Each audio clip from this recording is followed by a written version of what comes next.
안녕하세요. 지혜의 숲을 거니는 시간입니다.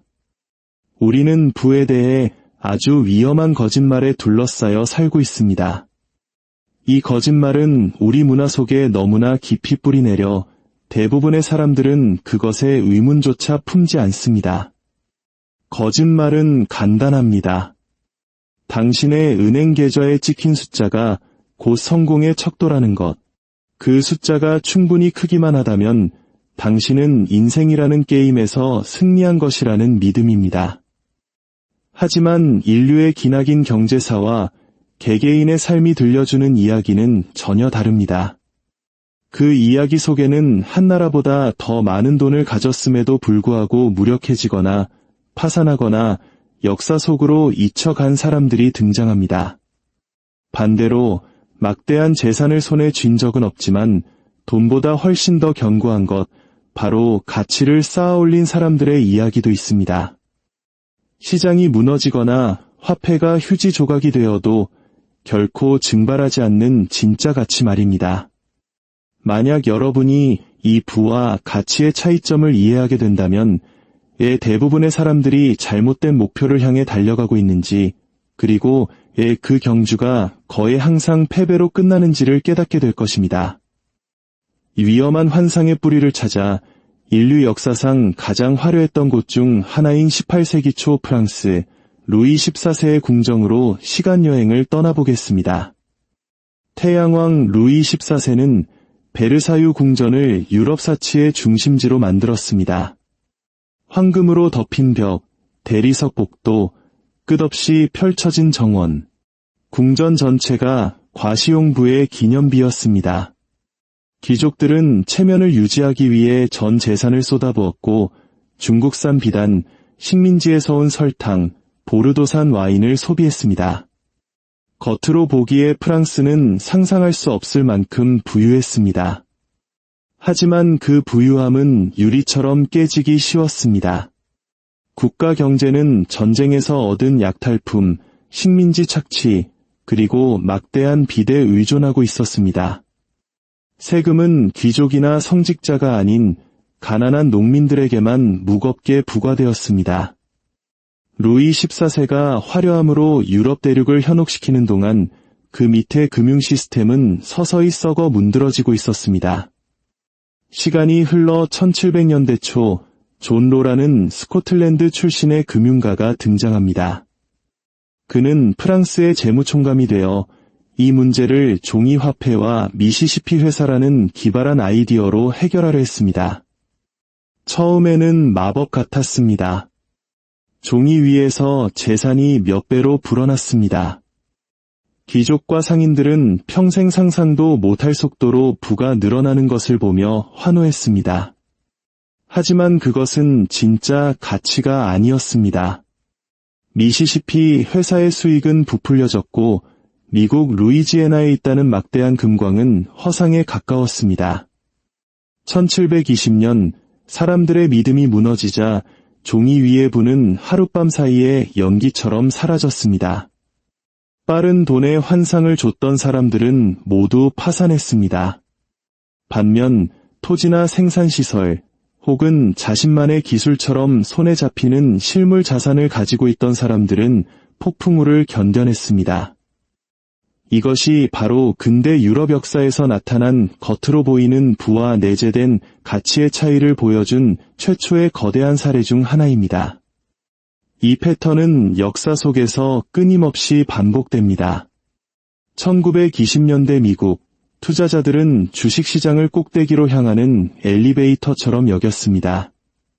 자동차, 라디오, 하늘을 찌를 듯한 마천루는 끝없는 진보의 상징이었습니다.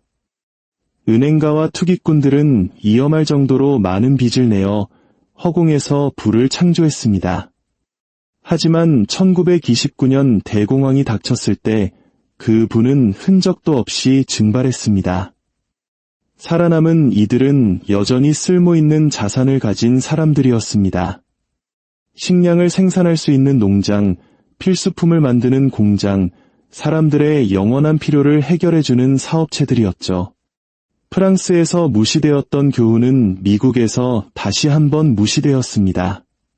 돈은 가치를 얻기 위한 요구권일 뿐 가치 그 자체가 아니라는 사실 말입니다. 만약 그 근본적인 가치가 사라진다면 돈은 아무 의미 없는 종이 조각이 될 뿐입니다. 이 패턴 혹시 낯설지 않으신가요?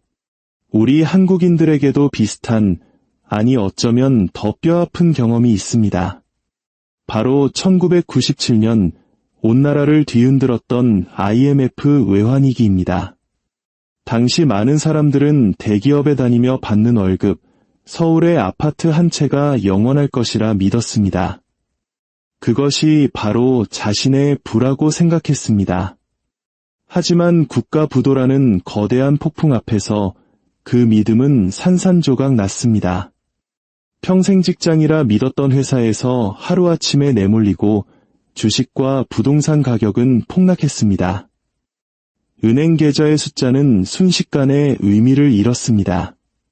그 혹독한 시절을 견뎌낸 힘은 어디에 있었을까요? 그것은 바로 가치였습니다. 불황에도 사람들이 꼭 먹어야 할 음식을 만들던 작은 식당 주인 아주머니의 손맛, 멈춰버린 공장의 기계를 다시 돌릴 수 있었던 기술자의 숙련된 기술, 무너진 사람들 곁에서 희망을 이야기하던 공동체의 끈끈한 정. 이것들이야말로 숫자로 측정할 수 없지만 위기의 순간에 진정한 힘을 발휘하는 가치였습니다. 우리는 이미 온몸으로 부의 허상과 가치의 견고함을 체험한 민족입니다. 다시 세계사로 눈을 돌려볼까요? 독일의 바이마르 공화국, 2000년대의 짐바브웨, 2010년대의 베네수엘라. 이 모든 경우에서 자국 화폐로 재산을 측정하던 사람들은 파산했지만 실물 자산이나 국경을 넘어 통용될 수 있는 기술을 가진 사람들은 번영의 일부를 지켜냈습니다. 그렇다면 진정한 가치란 무엇일까요? 가치는 금융 환경과 상관없이 무언가를 생산하고 시련을 견뎌내며 타인에게 유용할 수 있는 능력입니다. 가치는 당신이 거래할 수 있는 기술일 수도 있고 기댈 수 있는 인적 네트워크일 수도 있습니다. 필수적인 재화나 서비스를 생산하는 자산일 수도, 긴급한 문제를 해결할 수 있는 지식일 수도 있습니다. 가치는 시장이 공황에 빠져도 그 힘을 잃지 않습니다. 화폐가 무너져도 굳건합니다. 왜냐하면 사람들에게 필요하기 때문입니다. 그리고 그 필요야말로 세상에서 가장 회복력 강한 화폐입니다. 1980년대 일본의 경제 거품은 이 사실을 극명하게 보여줍니다. 거품의 정점에서 도쿄 항공 아래의 땅값이 캘리포니아 전체의 부동산 가치보다 비싸다는 말까지 나왔습니다. 일본 기업들은 뉴욕의 록펠러 센터부터 하와이의 골프 코스까지 해외의 유명 랜드마크를 사들였습니다. 장부상으로 일본은 무적이었습니다. 하지만 1991년 거품이 터지자 수조 달러의 부가 증발했습니다. 기업들은 파산했고 주가와 부동산 가격은 끝없이 추락했습니다. 그러나 일본이라는 나라는 사라지지 않았습니다. 일본에게는 그보다 훨씬 중요한 것이 있었기 때문입니다. 바로 고도로 교육받은 노동력, 세계 최고 수준의 제품을 만드는 제조업 기반, 그리고 정밀함과 품질을 중시하는 문화였습니다. 그것이 바로 일본의 가치였습니다. 그 가치가 고통을 막아주진 못했지만 회복할 수 있는 단단한 반석이 되어주었습니다. 오늘날 우리가 부라고 부르는 것의 대부분은 이처럼 허약합니다. 주식의 가격은 보장된 생산량이 아닌 미래에 대한 기대감으로 매겨집니다. 부동산의 가치는 벽돌과 시멘트뿐만 아니라 금리와 시장의 분위기에 따라 춤을 춥니다. 금융 시스템의 혈액인 화폐조차도 그것을 발행하는 기관에 대한 사람들의 신뢰가 있어야만 가치를 가집니다. 그 신뢰를 잃는 순간 부가 얼마나 빨리 먼지로 변하는지는 역사가 증명합니다. 우리가 이 차이를 아는 것이 왜 중요할까요? 현대 금융 시스템은 의도적으로 부와 가치의 경계를 흐리기 때문입니다. 그리고 그 혼란은 권력을 쥔 자들에게 이익이 됩니다.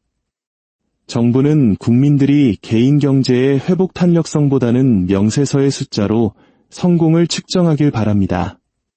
기업들은 고객들이 견고한 자산이나 실용적인 기술에 투자하기보다 최신 금융상품을 줬기를 바랍니다. 당신이 부와 가치를 혼동할수록 당신을 의존의 굴레에 가두기는 더 쉬워집니다. 진정한 경제적 자유는 당신이 통제할 수 없는 시스템의 안정성에 당신의 생계가 좌우되지 않을 때 찾아옵니다. 현대시대의 이는 단순히 투자를 다각화하는 것을 넘어 당신이 보유한 가치의 형태를 다각화해야 함을 의미합니다. 어떤 경제 상황에서도 필요한 서비스를 제공할 수 있는 생산적인 자산, 즉 토지, 도구, 기술을 소유하는 것일 수 있습니다.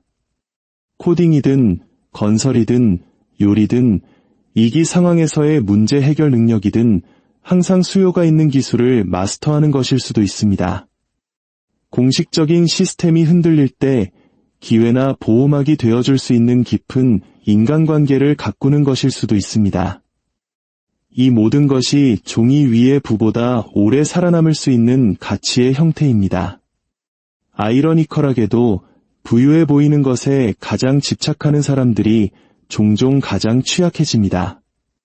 역사는 호화롭게 살았지만 시대의 흐름이 바뀌었을 때 기댈 곳 없는 엘리트들의 사례로 가득합니다. 모래로 만든 성은 화려하지만 파도 한 번에 무너져 내리는 것과 같습니다. 결국 부와 가치의 구분은 단순한 역사적 관찰이 아닙니다. 그것은 경제적 폭풍우에서 살아남는 사람과 휩쓸려가는 사람을 가르는 경계선입니다.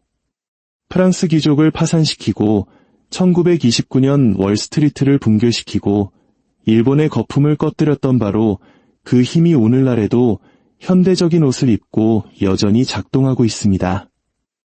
이 차이를 이해하는 것은 환상에서 벗어나 지속 가능한 무언가를 구축할 힘을 줍니다. 어떤 시장 붕괴나 화폐 가치 하락이나 정치적 변화도 당신에게서 빼앗아 갈 수 없는 바로 그것을 말입니다. 오늘 이야기가 여러분의 마음에 깊은 울림을 주었다면 이 지혜를 주변 사람들과 함께 나눠주십시오. 그것은 마치 힘든 시기를 견딜 튼튼한 씨앗 하나를 건네는 것과 같습니다. 그리고 저희 채널의 여정에 함께 하시는 것은 여러분 자신을 위해 지혜의 숲을 가꾸는 첫걸음이 될 것입니다. 기억하십시오. 진정한 부는 숫자에 있지 않습니다. 그것은 어떤 폭풍우에도 흔들리지 않는 당신 안에 그리고 우리 주변의 견고한 가치에 있습니다. 역사는 반복되지 않을지 모릅니다. 하지만 역사를 이해하지 못한다면 당신은 똑같은 방식으로 무너질 것입니다.